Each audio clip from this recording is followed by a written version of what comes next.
voyageurs, une nouvelle façon de voyager.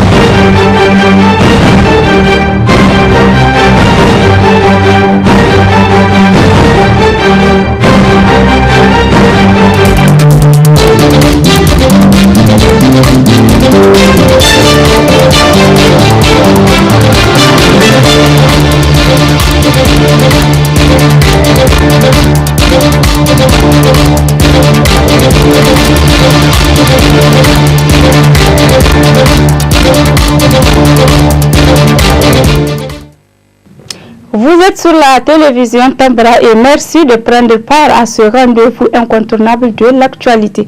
Bonsoir à toutes et à tous. Cela dit, cérémonie de clôture de la campagne de sensibilisation sur la lutte contre la délinquance juvénile, particulièrement la consommation de la chicha et l'utilisation abusive des réseaux sociaux, organisée par la division de la protection des mineurs et des femmes de la direction de la sécurité publique.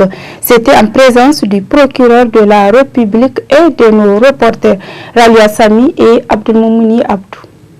Après cette semaine de sensibilisation dans les différentes communes de la région de Niamey sur la délinquance juvénile, particulièrement la consommation de la chicha, la campagne initiée par la division de la protection des mineurs et des femmes est à sa fin.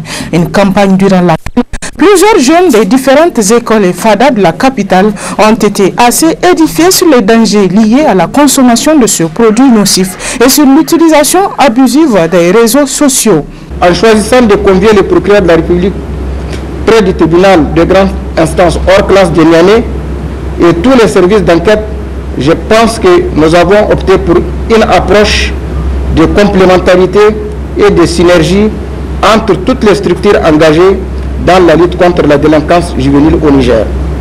Dans ce contexte, la coopération est essentielle entre tous les services chargés de l'application de la loi. Il est donc important de continuer à renforcer cette coopération et à mutualiser nos efforts. Je suis sûr que cette journée contribuera à susciter de nouvelles initiatives et à changer aussi le regard sur la prévention, vue comme l'un des piliers de la lutte contre la délinquance juvénile. Nous avons toutes les raisons de croire au succès de notre lutte.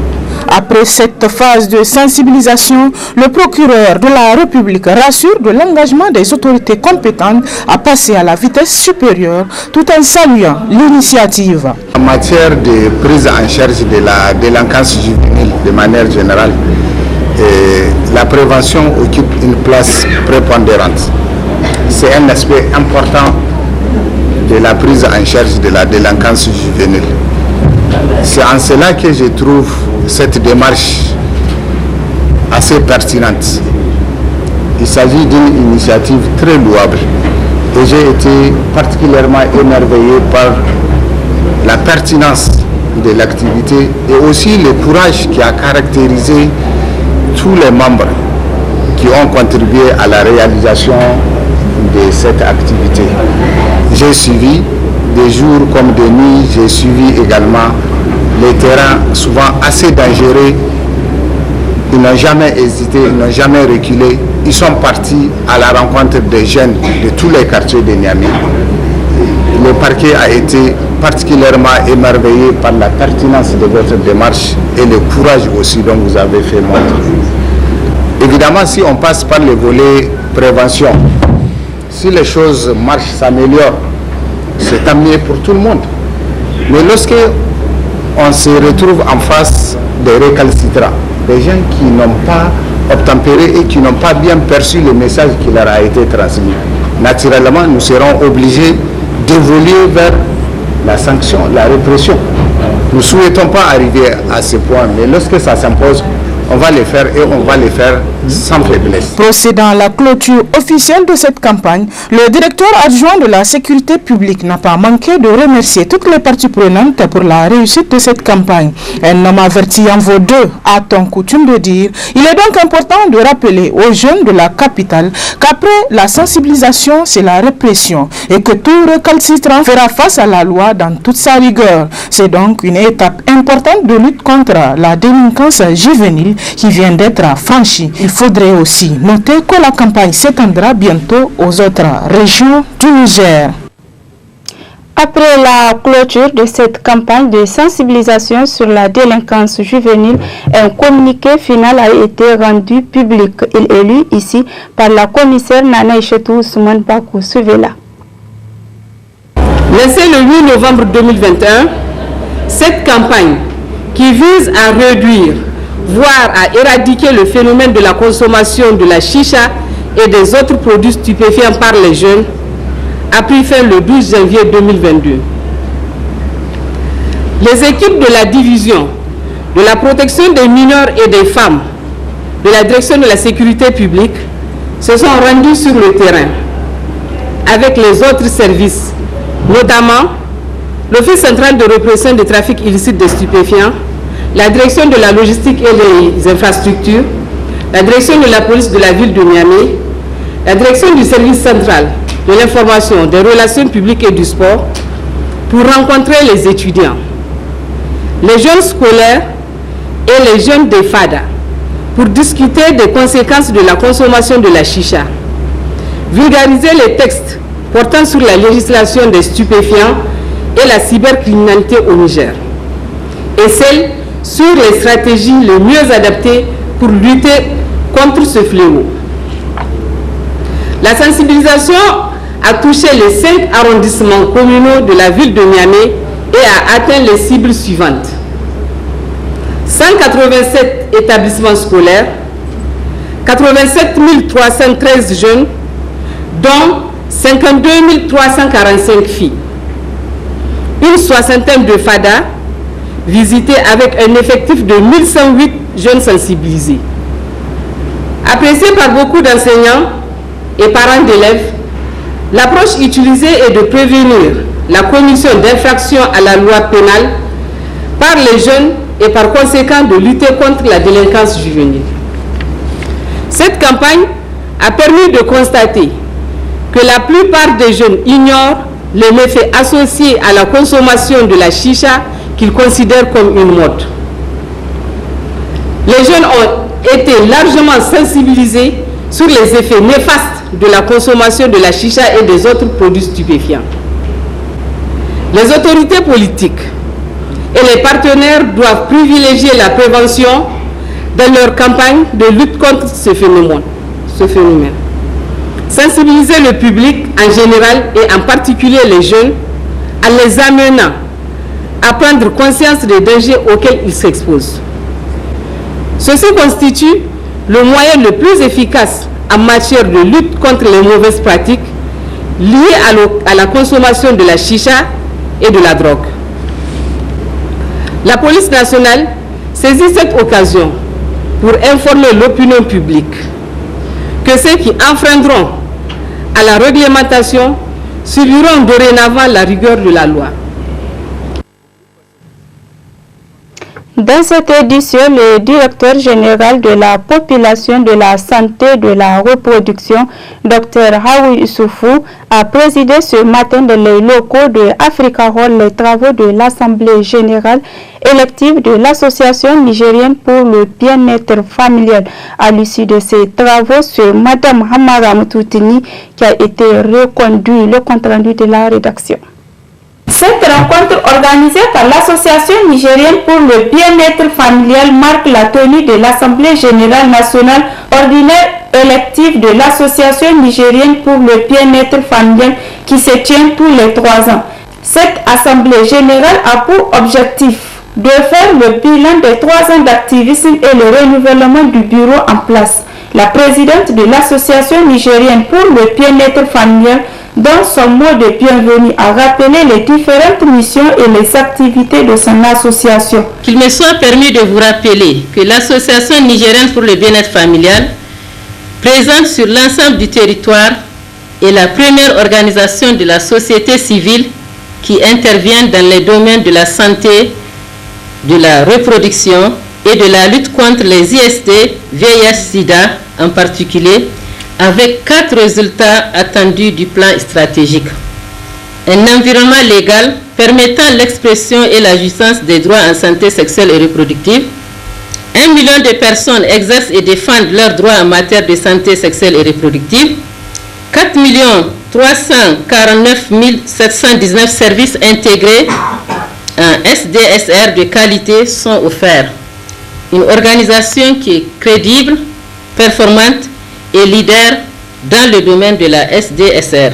Comme vous pouvez également aisément le constater, ces résultats attendus cadrent parfaitement avec les objectifs du plan de développement sanitaire PDS 2017-2021, qui est le cadre de référence de toutes les interventions en matière de santé dans notre pays. Pour accomplir notre mission d'utilité publique, nous avons mis en place 2 cliniques et 5 centres de conseil et d'éducation pour les jeunes dotés d'unités médicales. La qualité des actions menées et les résultats enregistrés nous ont valu la confiance des partenaires et des populations bénéficiaires. C'est pour moi le lieu au nom du Bureau national sortant de réitérer tous nos remerciements et notre reconnaissance pour la confiance dont nous avons fait l'objet. Dans son discours à l'ouverture des travaux, le représentant du ministre de la Santé, Dr Hawi Issoufou, a d'abord salué les efforts déployés par l'association pour promouvoir la santé de la population et le bien-être tout en souhaitant plein succès aux travaux. Le gouvernement du Niger, dans le cadre de l'amélioration de la santé de la population et pour son bien-être, a fait de la santé de la reproduction son leitmotiv. C'est le credo à partir duquel toutes les autres interventions fédèrent pour aboutir à ce bien-être. Puisqu'on ne peut pas parler de bien-être si on ne parle pas de la santé. Et particulièrement de la santé de la reproduction, qui permet justement la perpétuation de l'espèce humaine. C'est ce qui nous permet de nous maintenir et donc d'être encore là sur cette terre et vénérer nos différents dieux. Le Dieu qui nous a dit multipliez-vous, eh bien nous nous multiplions, mais dans les conditions justement qui ont été fixées et au niveau même de notre livre, le Saint-Coran, et même dans la Bible. La santé de la reproduction, c'est extrêmement important. Et c'est pourquoi je voudrais ici vous féliciter, puisque en dehors de l'infection IST-VIH-Sida, dans laquelle vous œuvrez nuit et jour, vous agissez également dans la planification familiale. Et la planification familiale, qui est un segment de la santé de la reproduction, est une priorité pour notre pays, où les plus hautes autorités ont fait mention spéciale pour ces domaines-là. Enfin, notons qu'un bilan riche en activités et des initiatives promotrices concourant à développer et à promouvoir la santé de la population a été présenté après 3 années d'exercice. Et c'est Mme Hamaramotou Tini, présidente sortante, qui a été réunie par acclamation. Dans cette édition, cérémonie de passation de service cet après-midi entre le secrétaire général sortant d'une part de la Confédération nigérienne du travail Sako Mamadou et le secrétaire général de la CNT entrant, M. Halidou Moukaila. La cérémonie a eu lieu au siège de la CNT. Suivez plutôt. Camarade Halidou, nous avons remarqué ses capacités de mobilisation. Tout. Il a le profil pour prendre en charge la CNT et conduire la CNT à bon port. Faire mieux que ce que nous avons fait. Au congrès, il a été plébiscité. Parce que la CNT a toujours fait des congrès civilisés. Il n'y a pas de tiraillement. C'est dans la joie, dans l'allégresse que nous mettons nos bureaux en place, des hommes et des femmes engagé, compétent et disponible. Et nous pensons que le cahier de charge que le nouveau bureau aura, le nouveau bureau fera en sorte que la CNT soit davantage représentative. Nous sommes confiants, camarade Halidou, pour ça. Je remercie la CNT de m'avoir honoré, faire de moi le président d'honneur. Après presque 17 ans à la tête de l'organisation, je souhaite longue vie à tous les membres du bureau pour que les gens puissent faire Dieu même plus que nous. En 2006, lorsque le syndicat auquel j'appartiens est arrivé à la CNT, d'autres n'ont pas voulu du secteur de l'éducation. Il a cru en nous. Et tout de suite, il s'est battu pour qu'effectivement nous puissions d'abord exister, mais aussi être ce que nous sommes aujourd'hui. À travers d'abord les formations dans les différentes académies de la sous-région, mais au niveau international, mais également les formations reçues sur place et les discussions en aparté qu'on a eu à partager avec lui ont fait en sorte que très rapidement, nous avons compris ce qu'est la CNT et ce que nous devrons faire de cette CNT-là. Et Inch'Allah, camarade président, vous ne serez pas dessus. Après le congrès, il y a eu des résolutions et des recommandations, mais également un cahier de charges qui vient de nous être confié. La lutte peut ne pas être facile, comme je l'ai dit, mais si nous sommes investis, il ne s'agit pas de l'investiture d'un secrétaire général. C'est un bureau qui vient d'être investi à travailler, donc un travail d'équipe. Et si aujourd'hui, la CNT, au niveau national, au niveau sous-régional, comme au niveau international, est reconnue, c'est d'abord parce que les gens se sont battus, les hommes et les femmes. Et les deux anciens qui sont là ont dit tout ce qu'il y a de bon du camarade Sako, parce qu'il faut comprendre qu'il y a les relations aussi personnelles qui font grandir une organisation. Et c'est ce qui a amené la CNT là où elle est. Puisque c'est vraiment des charges qui viennent de nous être confiées, mais je voulais rappeler que si d'abord ma modeste personne est connue et arrivée là où nous sommes aujourd'hui, la CNT reconnue au niveau national, sous-régional et international, comme je l'ai dit, c'est parce qu'effectivement nous avions toujours été accompagnés par aussi les hommes des médias qu'il ne faut jamais oublier. La presse privée nigérienne nous a beaucoup soutenus dans ce que nous sommes en train de faire. Et j'espère que c'est un partenariat qui va continuer, qui va durer, Inch'Allah. Nous y reviendrons là-dessus demain avec plus de précision. L'école Koweït franco-arabe de la classe et la classe passerelle a servi de cadre cet après-midi à une cérémonie de sensibilisation sur les élèves handicapés. C'était en présence de plusieurs enseignants responsables des ONG et les élèves. Plus de précision avec Ramatou Marou et Abdel Nasser Abdou. Initié par plusieurs collectivités de l'ONG ONEN, Tofi et Muriel Yara, cette activité vise à sensibiliser les élèves de l'école primaire Côte franco-arabe sur l'injustice sociale que vivent au quotidien les enfants en situation de handicap et de valoriser la scolarisation de la jeune fille. Chers invités, chers camarades, élèves de l'école Koweït franco-arabe et de la classe passerelle, le gouvernement scolaire par ma voix vous souhaite la bienvenue.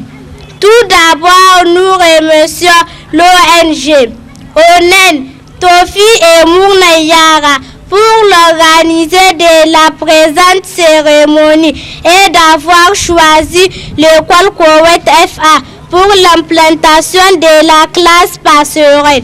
Il est aussi rappelé que l'école Koweït FA est une école pilote de handicap international. Pour le directeur de cette école, le droit à l'éducation pour les enfants, quel que soit leur handicap, est un droit fondamental et inaliénable. C'est organisé dans le cadre de, comment on appelle ça, de l'éducation inclusive pour montrer, c'est une sensibilisation pour montrer aux parents d'élèves, à l'opinion publique nationale et internationale que l'enfant en situation de handicap, l'enfant handicapé peut toutefois étudier et être et réussir comme les autres élèves. Donc c'est dans le cadre de l'éducation inclusive. Donc aux parents d'élèves, c'est de ne pas négliger les enfants handicapés, de les amener à l'école, de leur donner la chance pour qu'ils montrent eux-mêmes leur talent. Ce n'est pas seulement le côté intelligence, il y a le côté pratique. Ils peuvent être, comment on appelle ça, des techniciens, ils peuvent être des intellectuels, et ils peuvent réussir dans tous les domaines, comme les autres qui ne sont pas des handicapés. Et je profite de cette occasion pour remercier l'ONG ONEL, l'ONG Tofi et Monayara. Des spectacles, des poésies, de la musique arabe, les préaux d'école Koweït résonnent déjà des éclats, des rires et de joie des enfants. La classe passerelle de l'école Koweït franco-arabe dispense une éducation primaire aux enfants handicapés et non handicapés âgés de 9 à 10 ans. Prématurément déscolarisés ou non scolarisés. Notons que des dispositions ont été prises pour favoriser la scolarisation et répondre aux besoins éducatifs des élèves, particulièrement des élèves en situation de handicap. C'est ici que s'achève cette édition d'information. Messieurs, dames, merci pour votre aimable attention. Au revoir.